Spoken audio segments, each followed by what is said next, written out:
السلام علیکم دوستو۔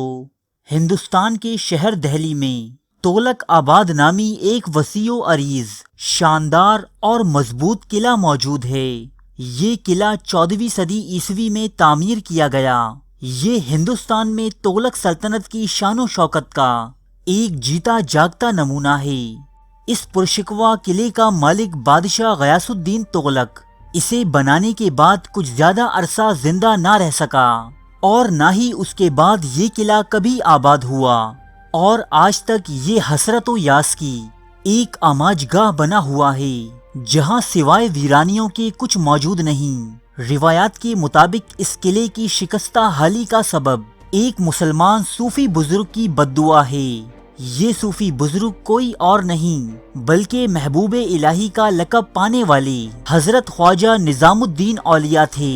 آخر اس بادشاہ نے ایسا کون سا فعل انجام دیا تھا جو یہ ایک ولی اللہ کی ناراضگی کا سبب بنا؟ تو چلیے کچھ روشنی ڈالتے ہیں اس واقعے پر۔ کسی دور میں غیاث الدین تغلق نامی ایک شخص ہندوستان کے بادشاہ مبارک خلجی کا غلام ہوا کرتا تھا۔ جی ہاں، وہی مبارک خلجی جو ہندوستان کے ایک نامور ترین فرمانروا علاء الدین خلجی کا بیٹا تھا۔ ایک مرتبہ مبارک خلجی اپنے غلام غیاث الدین کے ہمراہ ایک پہاڑی پر موجود تھا۔ یہاں غیاث الدین نے مبارک خلجی کو ایک قلعہ بنانے کی تجویز پیش کی۔ جواب میں مبارک خلجی نے مذاق میں کہا کہ جب تم بادشاہ بنو تو یہاں ایک قلعہ بنوا دینا، میرا ایسا کوئی ارادہ نہیں۔ قدرت کا کرنا ایسا ہوا کہ کچھ عرصے بعد مبارک خلجی کو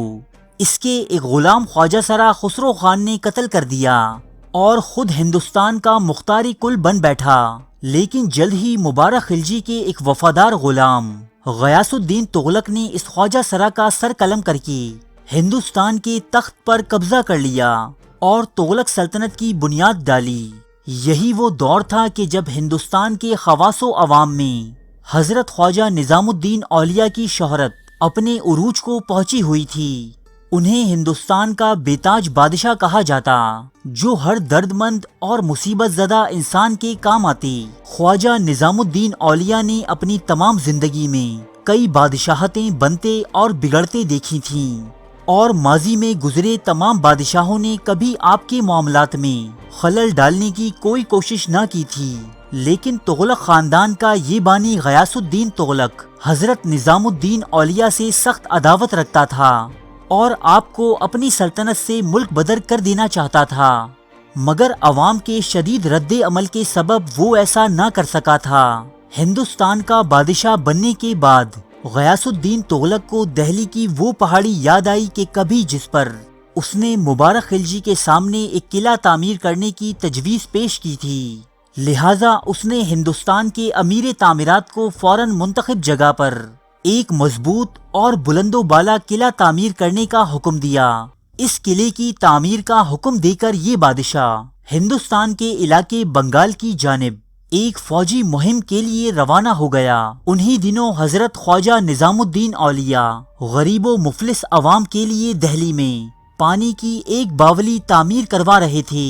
اور بادشاہ غیاث الدین تغلق کا امیر تعمیرات بھی چونکہ خواجہ نظام الدین اولیاء کا ایک مرید تھا، سو وہ اس باولی کی تعمیر میں بڑھ چڑھ کر حصہ لیتا، اور اس کے ساتھی مزدور بھی بادشاہ کے قلعے کی تعمیر سے فارغ ہو کر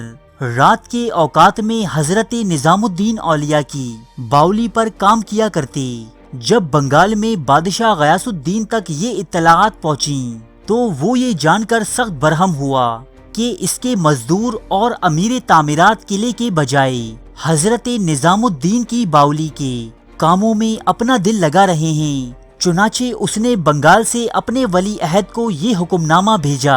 کہ دہلی کے تمام مزدوروں کو سختی سے یہ حکم دیا جائے کہ کوئی بھی نظام الدین کی باولی میں کام نہ کرے، اور شہر بھر کے سوداگروں میں منادی کرا دی جائے کہ وہ نظام الدین کے مریدوں کو تیل فروخت نہ کریں، تاکہ یہ لوگ رات کے اوقات میں چراغوں کی روشنی میں باولی کا کام انجام نہ دے سکیں۔ اور ایک دوسرا حکم نامہ حضرت نظام الدین اولیاء کے نام ارسال کیا، جس میں گستاخانہ طور پر یہ تحریر تھا کہ میرے دہلی واپس پہنچنے سے قبل حضرت نظام الدین اولیاء دہلی سے روانہ ہو جائیں حضرت نظام الدین اولیاء نے اسی خط کی پشت پر ایک جملہ ہنوز دلی دور است یعنی دلی ابھی کافی دور ہے لکھ کر واپس بنگال روانہ کر دیا۔ سلطان غیاث الدین تغلق کے امیر تعمیرات سمیت دہلی کے تمام مزدوروں نے بادشاہ کے حکم کی نافرمانی کرتے ہوئے حضرت نظام الدین اولیاء کی باولی کی تعمیر میں کام جاری رکھا، یہاں تک کہ وہ وقت آن پہنچا کہ جب سلطان غیاث الدین تغلق بنگال سے دہلی کے لیے روانہ ہوا۔ اب یہ دونوں تعمیرات یعنی غیاث الدین تغلق کا شاندار قلعہ اور حضرت نظام الدین کی مخلوق خدا کی سیرابی کی غرض سے بنائی گئی باولی مکمل ہو چکی تھی۔ دہلی کا ہر مزدور اور سوداگر اس فکر میں تھا کہ نہ جانے اب بادشاہ ان کے ساتھ کیا سلوک کرے گا، جبکہ کچھ لوگوں نے حضرت نظام الدین اولیاء کو یہ مشورہ دیا کہ آپ دہلی سے روانہ ہو جائیں، لیکن آپ صرف ایک ہی جملہ دہراتے، ہنوز دلی دور است یعنی دلی ابھی کافی دور ہے۔ اس بادشاہ کے بیٹے اور ولی عہد محمد تغلق نے اپنے باپ کے استقبال کے لیے دہلی شہر سے کچھ فاصلے پر لکڑی کا ایک انتہائی خوبصورت محل تعمیر کروایا تھا۔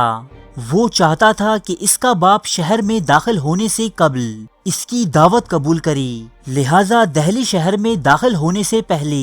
سلطان غیاث الدین تغلق اپنے بیٹے کے تعمیر کردہ اس خوبصورت لکڑی کے محل میں وارد ہوا۔ یہاں دہلی کے حالات و واقعات جاننے اور خوب پرلطف دعوت اڑانے کے بعد جب یہ بادشاہ نیند کے مزے لوٹ رہا تھا، تب لکڑی کا یہ محل دھڑام سے نیچے آن گرا اور غیاث الدین تغلق نامی ہندوستان کا یہ فرمانروا اس کے ملبے تلے دب کر لالچی اور خوشامدی عمرہ سمیت اپنے انجام کو پہنچا۔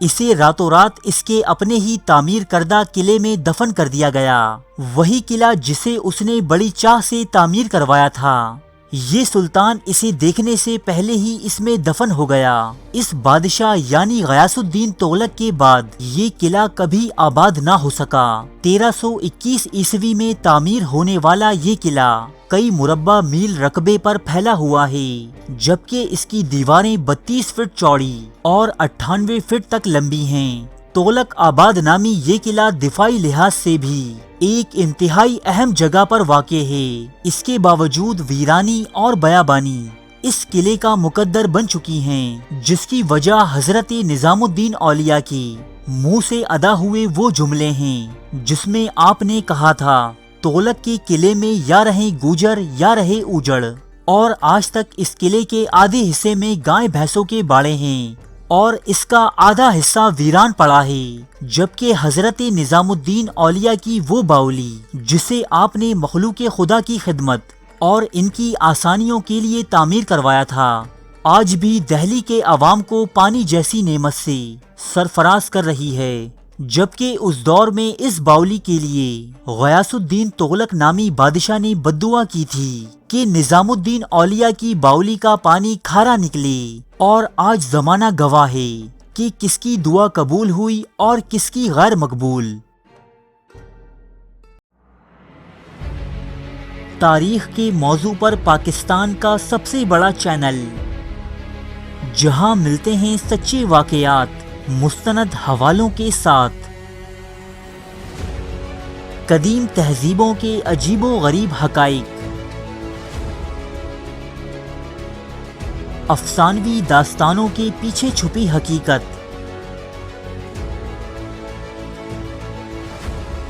زندگی بدل دینے والی اسلامی حکایات، قدیم اور جدید جنگوں کے احوال، دلچسپ اور پراسرار واقعات، بادشاہوں اور جرنیلوں کی عیاشی کی داستانیں، ملکاؤں اور کنیزوں کی شرمناک کہانیاں، یہ سب اور بہت کچھ دیکھنے کے لیے سبسکرائب کیجیے اردو ڈائری کو۔